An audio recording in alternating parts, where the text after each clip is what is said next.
शिर्क के मजम्मत पर चंद कलिमात अर्ज करूँगा।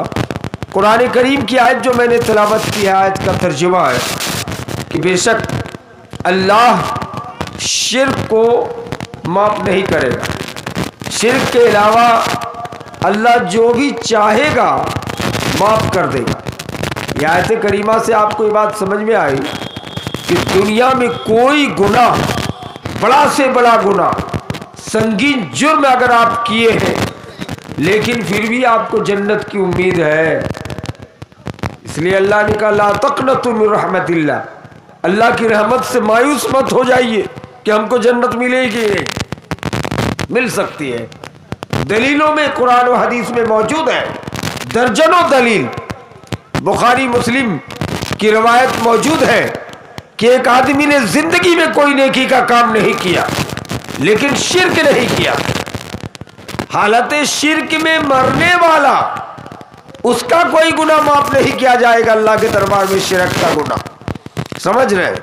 लेकिन अगर हम अब तक शिर्क करते हुए आए हैं, आज हम तौबा करें जाके, कल तौबा करें कि रब्बुल आलमीन ये शिर्क हो गया, आइंदा से ये नहीं करूँगा, तो माफ़ कर देगा अल्लाह। लेकिन इस आयत का मतलब कि बिलाशुबा अल्लाह शिर्क को माफ़ नहीं करेगा और शिर्क के अलावा जो चाहेगा माफ़ करेगा। हालत शिर्क में हमारी आपकी किसी की अगर मौत हो जाए तब की बात है। शिर्क के अलावा बड़े से बड़े जुर्म को, गुनाह को अल्लाह चाहे तो माफ़ कर देगा। समझ रहे हैं? दलील बुखारी मुस्लिम की रवायत है, बनी इसराइल की एक औरत, एक लड़की जो नमाज रोज़ा के पाबंद तो थी ही नहीं, बेहया थी, फाहिशा थी, बेसियागिरी करती थी, बदतमीज थी, शरीयत के खिलाफ चला करती थी। लेकिन आपको मालूम होना चाहिए, एक दिन का वाकया है, चैत बैसाख महीने की धूप है, एक कुत्ता पानी की प्यास की वजह से मरने वाला था, करीब है कि जान चली जाए।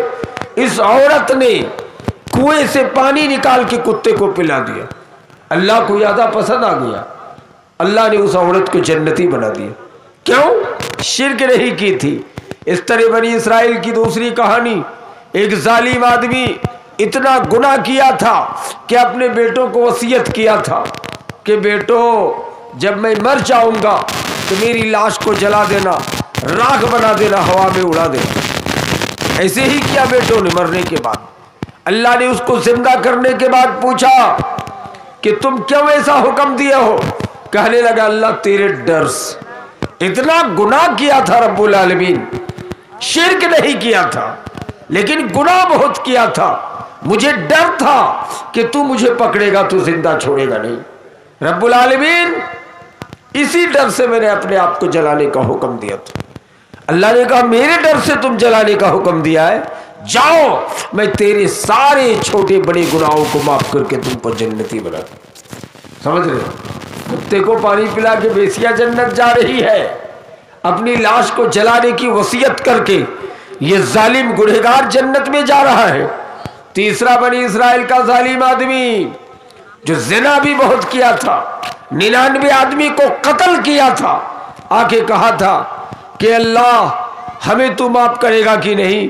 लोगों ने कहा किसी मौलाना से फतवा पूछिए। एक मौलाना से फतवा पूछने के लिए आया कि मैं जिना बहुत किया हूँ और 99 आदमी को कत्ल किया हूँ, अब बताइए मौलाना अल्लाह मुझको माफ करके जन्नत देगा कि नहीं। मौलाना गुस्से से चरागबा हो गए कि जालिम 99 आदमी को कत्ल करके आए हो। एक कत्ल करने वाले के बारे कुरान ने कहा मन कतला मुमिनन मुतअम्मिदन फजज़ाउहु जहन्नम, उसका बदला जहन्नम है। अब तुमने 99 आदमी को कत्ल किया, अल्लाह तुमको माफ नहीं करेगा कभी भी। गुस्से से वो आदमी धीरे धीरे तलवार को मियान से निकाला, मौलाना को भी 2 टुकड़े करके दबा कर। तो 99 आदमी का कातिल था ही, लास्ट में मौलाना को कत्ल कर दिया तो कितना हो गया? 100 पुर गया। अब वो दुआ करने लगे अल्लाह के दरबार में कि अल्लाह तू मुझको जन्नत देगा कि जहन्नम। समझ रहे? लोगों ने कहा कि ये फतवा पूछने के लिए किसी बड़े मौलाना के पास चले जाओ। बड़े मौलाना कौन थे? हजरत मूसा नबी अलैहिस्सलाम जिंदा थे। मूसा नबी का जमाना था, कहा मूसा नबी के पास चले जाओ। जाने लगे। जाते जाते बीच रास्ते से आधा जाने के बाद हजरत मलकुल मौत तशरीफ लाए, रूह कब्ज कर लिया, मौत हो गई उस आदमी का। अब उस रूह को हजरत मलकुल मौत जो निकाले हैं, हदीस में है ना कि जन्नती होगा तो उस रूह को जन्नत के फरिश्ते ले जाके मकाम इल्लीन पे रखेंगे। अल्लाह ने कुरान में कहा इन्नल अबरारा लफी इल्लीन और व इन्नल फुज्जारा लफी जहीम। फासिक फाजिर की रूह को 7 तबक जमीन के नीचे रखा जाता है, नेककारों की रूह को आसमान में रखा जाता है। फरिश्ते में इख्तलाफ हो गया। जन्नत के फरिश्ते कहने लगे कि इनको जन्नत ले जाने दो, ये खालिस तौबा की गरज से निकला था, शिर्क नहीं किया था। समझ रहे? जहन्नम के फरिश्ते कहने लगे ये तो सब आदमी का कातिल है, लास्ट में एक मौलाना को कत्ल किया है, इसको जहन्नम ले जाने दो। अल्लाह ने कहा जिब्रील अलैहिस्सलाम को कि जिब्रील चले जाओ जमीन में और जमीन की पैमाइश करो, नापी करो। ये आदमी अगर मूसा अलैहिस्सलाम के घर से ज्यादा करीब है तो इनको जन्नत जाने का हुक्म दे दो, अगर ये अपने घर से ज्यादा करीब है तो जहन्नम में दाखिल कर दो। जमीन की पैमाइश की गई तो लगभग आप समझ लीजिए आज के दौर में कि अपने घर से 15 किलोमीटर चल चुके थे। मूसा नबी का घर 5 किलोमीटर बाकी था, तो किनके घर से ज्यादा करीब हुई? मूसा के घर से ना, क्योंकि अपने घर से 15 किलोमीटर चल चुके थे, 5 किलोमीटर बाकी था। अल्लाह ने कहा इनको जन्नत जाने का हुक्म दे दो। मेरे भाई देखा आपने, ये सब हदीस सुनाने का मतलब इसलिए जन्नत गया कि शिर्क नहीं किया। इसका मतलब है कि शिर्क बहुत बड़ा जुर्म है। अभी मैंने बोला ना कि शिर्क के अलावा अल्लाह जो भी चाहेगा माफ कर देगा। देखा अल्लाह ने बेसियों को जन्नत दे दिया, कातिल जानी को जन्नत दे दिया, फलाना को जन्नत दे दिया, फलाना को जन्नत दे दिया। लेकिन हालत शिर्क में हमारी आपकी अगर मौत हो गई है तो जन्नत कभी भी नहीं पाएगा। हामान, कारून, शद्दाद, फिरौन के साथ दायमी जहन्नमी हो जाएगा। इसका मतलब है कि शिर्क से हमें और आपको बचना चाहिए, है ना? कहेंगे मौलाना शिर्क क्या चीज़ है, हम लोग तो जानते नहीं। शिर्क आप जानते हैं कि अल्लाह के अलावा दूसरे को माबूद समझना, ये शिर्क है ना। अगर आप कहें किसी भी मामले में कि अल्लाह के अलावा भी मेरा बाल बिगाड़ने वाला कोई है, बिगड़ी बनाने वाला कोई है, तो यही है शिर्क। यानी हर मैदान में अल्लाह को एक मानना तौहीद है, शिर्क नहीं है। हर मैदान में बीमारी पहुंची, अल्लाह का हुक्म, हदीस कुदसी में अल्लाह कहता मेरे हुक्म के बगैर एक पत्ता भी हिलता नहीं है, गिरता नहीं है। समझ रहे? इसलिए अल्लाह के हुक्म के बगैर हमको ना तो नुकसान पहुंचेगा और ना कोई नफा पहुंचा सकेगा। अगर इसका अकीदा गलत रखते हैं तो ये शिर्क है। समझ रहे? तो शिर्क नहीं करना है, अल्लाह के अलावा दूसरे की पूजा नहीं करनी है। हजरत मुआद बिन जबल को नबी कायनात ने जब यमन का गवर्नर बना के भेजा था, कहा था मुआज तुम जा रहे हो यमन का गवर्नर बन के, कत्ल कर दिए जाओ, जला दिए जाओ, ये गवारा कर लेना, लेकिन फिर भी अल्लाह के साथ शिर्क नहीं करना। शिर्क नहीं करना चाहिए मेरे भाई। तो कहेंगे हम और आप तो शिर्क करते नहीं। अगर शिर्क नहीं करेंगे, हजरत मोहम्मद सल्लल्लाहु अलैहि वसल्लम ने ख्वाब देखा, और नबी की ख्वाब भी शरीयत है, नबी की सपना भी शरीयत है। आपने देखा कि एक नबी है उनके साथ कोई नहीं, एक नबी है उनके साथ 2 आदमी ईमान लाया है, एक नबी है जिनके साथ 3 आदमी है। इतने में एक सवादे आदम, बहुत बड़ी भीड़, नबी सल्लल्लाहु अलैहि वसल्लम समझ रहे थे कि ये मेरी उम्मत के लोग हैं। कहा गया नहीं, ये मूसा की उम्मत थे। फिर उससे भी बड़ी भीड़ दिखाई गई जो मेरी उम्मत के लोग थे। नबी फरमाते हैं उसमें 70,000 ऐसे लोग थे जिनको बगैर वो हिसाब व किताब जन्नत में दाखिल किया जा रहा। अमीर अल मोमिनीन साहबाए किराम ने पूछा कि अल्लाह के रसूल वो 70,000 कौन लोग थे? कि जो लोग कभी झाड़ फूक करने वाले को वाविला के साथ नहीं बुलाते थे, और हाथ में गले में तावीज़ नहीं लटकाते थे, धागा नहीं बांधते थे। ये हाथ में जो कुछ लोग गुदना दगवा लेते हैं, वो नहीं कराते थे। वो 70,000 बगैर हिसाब किताब जन्नत पे जाएगा। हजरत उक्का साहब ने मेहसन थे वहाँ, कहा नबी मुझको भी बगैर हिसाब किताब के जन्नती बना लीजिए ना। कहा जाओ उक्का साहब तुम उसी में से हो। और साहबा की लंबी लाइन लग गई। नबी कायनात ने फरमाया नहीं, सबक का उक्का साहब ने मेहसन, उक्का साहब ने मेहसन सबकत कर गया, अब नहीं होगा। समझ रहे, यहाँ हुआ क्या कि बगैर हिसाब किताब 70,000 जन्नती इसलिए थे कि लोग शिरक नहीं किया था। अब शिरक है क्या? हम लोग तो कहते हैं शिरक करते नहीं है, लेकिन हमारे अंदर भी छोटा छोटा शिरक खूब पाया जाता है। पाया जाता है कि नहीं शिरक? तावीज़ हाथ में, गले में कहीं भी आयत कुरानी से हो और गर आयत कुरानी से तावीज़ को लटकाना शिरक। दलील नबी ने फरमाया मन तअल्लक़ तमीमतन फ़क़द अशरका, जिसने तावीज़ लटकाया उसने शिरक किया। इसलिए मेरे भाई ये तावीज़ से कुछ बिगड़ी बनने वाला या ख़राब होने वाला नहीं, इसलिए तावीज़ को अल्लाह के वास्ते फेंक दे। ऐसे हमारे नौजवान भाई गले में हार दे के रखते हैं, है कि नहीं? कहते क्यों दे के रखे हो? तो कहता मेरे लौभर ने दिया, नौज़ुबिल्लाह। तो बहरहाल ये दूसरे एतबार से बड़ा गुनाह तो है, लेकिन शिरक नहीं हो रहा है। गुनाह है, संगीन जुर्म है, लेकिन शिरक नहीं है। लेकिन अगर इसलिए लगाया है गले में तावीज़ कि गुनाह से बचेंगे, नजर बद से बचेंगे, तो ये शिरक है। इसलिए तावीज़ हरगिज़ ना लगाए। इस तरह हमारे छोटे छोटे बच्चों के कमर में डोरा पहनते हैं, हम लोग भी अच्छा समझते थे। पहले ज़माने के मौलाना भी मना नहीं करते थे। हालांकि कमर पे डोरा बांधना, अगर कोई इस नियत से बांधा है कि हमारी लुंगी नीचे चले जाने का डर है तो अलग बात है, लेकिन कमर पे डोरा बच्चों को लगाना या किसी को भी लगाना ये शिरक है। कहेंगे मौलाना ये तो हम लोग सुने ही नहीं थे। अभी मैंने पहली फार्मूला हदीस और कुरान से दलील पेश किया है कि शिरक करने वाला को दाइमी जहन्नमी बना दिया जाएगा। इसलिए तौबा कीजिए कि आइंदा से कमर पे डोरा नहीं पहनना है।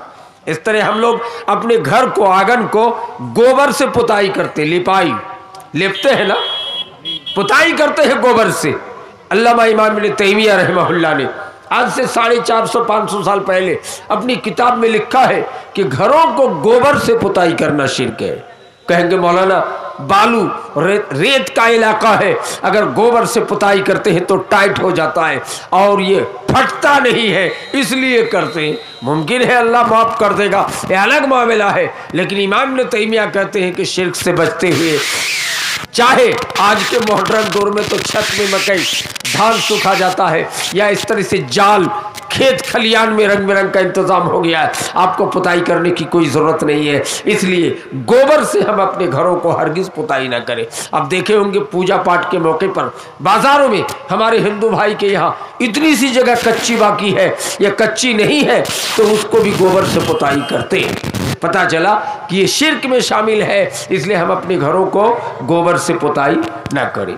अल्लाह के नबी ने फरमाया इन्ना रुका व तमाइम व तिवाला मिन शिरक, झाड़ फूक करने वाले को वावेला के साथ बुलाना शिरक। वावेला मतलब कि जल्दी जल्दी हेड मौलाना को बुला के लाइए, मौलाना इकबाल साहब को, हाँ मेरा बेटा ख़त्म हो गया, जल्दी जाओ जल्दी जाओ, ये वावेला है। क्या आपको अल्लाह पर भरोसा नहीं है, इसलिए आप ये शिरक कर रहे हैं। तो झाड़ फूक करने वाले को बुला सकते हैं, आयत कुरानी से दम कर सकते, दम माने फूक देना।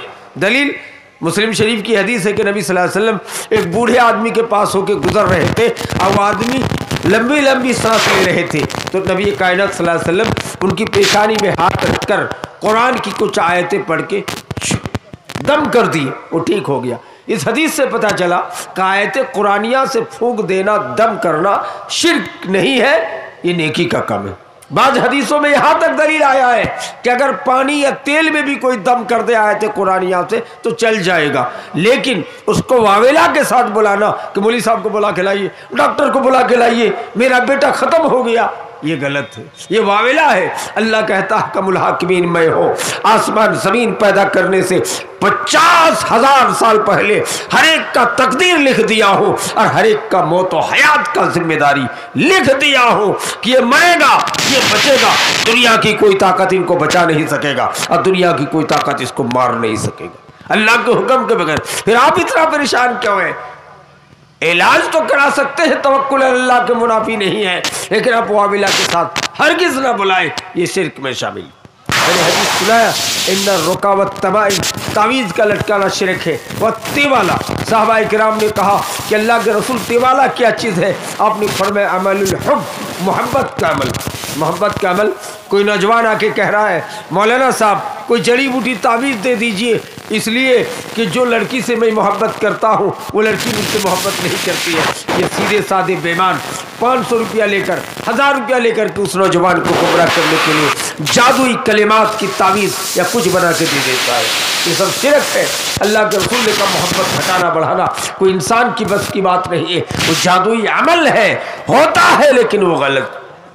तिवाला का बंगला ज़बान में बेहतरीन माना है गाछ खिला देना, है कि ना।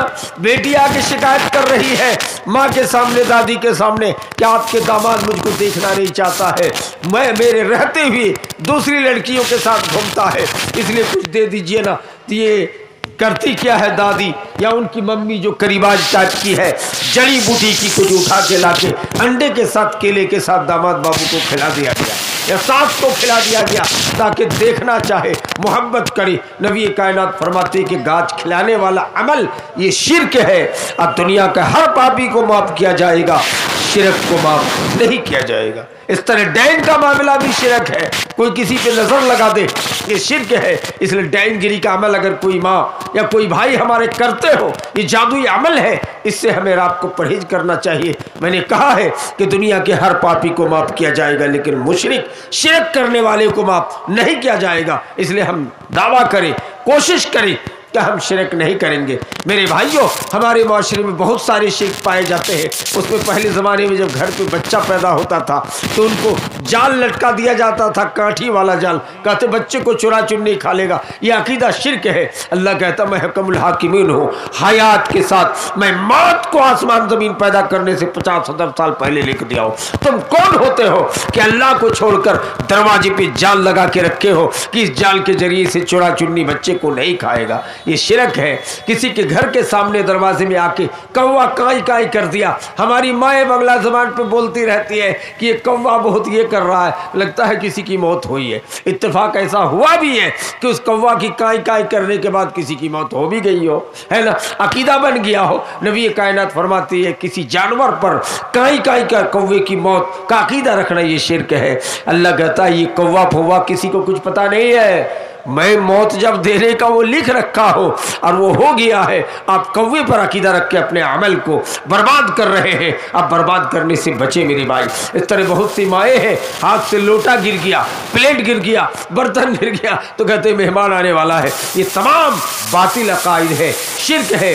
किसी को चेचक की बीमारी हो गई या इस तरह से वो दाने की बीमारी हो गई, जिसको हम लोग अपनी ज़ुबान पे कोदा कहते हैं, तो कहते क्या जानते हैं, गाँव की लेडीज हमारी माएँ इतना शिरक करने वाली है, पाप करने वाली, अपने हस्बैंड या बेटा को हुक्म देता है कि चले जाओ चिलमारी से जगेली बाजार और जा कर के हर किस्म की मिठाई ले लेना, सब किस्म की, एक लाल गमछा में बांध लेना और किसी से बात नहीं करना, इस बच्चे को ला के दे दोगे, कोदा की बीमारी ठीक हो जाएगी। अस्तगफिरुल्लाह। अल्लाह कहता मैं बीमार ठीक करने वाला हूँ, मैं शिफा देने वाला और मैं बीमार देने वाला हूँ। तुमने मुझको छोड़कर ये गलत अकीदा कहाँ से बना लिया है कि मिठाइयाँ और ये वगैरह वगैरह का सिस्टम है। बहुत से लोग हैं, गाय ने बच्चा दी है, भैंसी ने बच्चा दी है, तो गले में क्या करते हैं, जड़ी बूटी का कुछ इस तरह गोल सा बेड़ी बना देता है और यहाँ लटका देता है, चप्पल लटका देता है।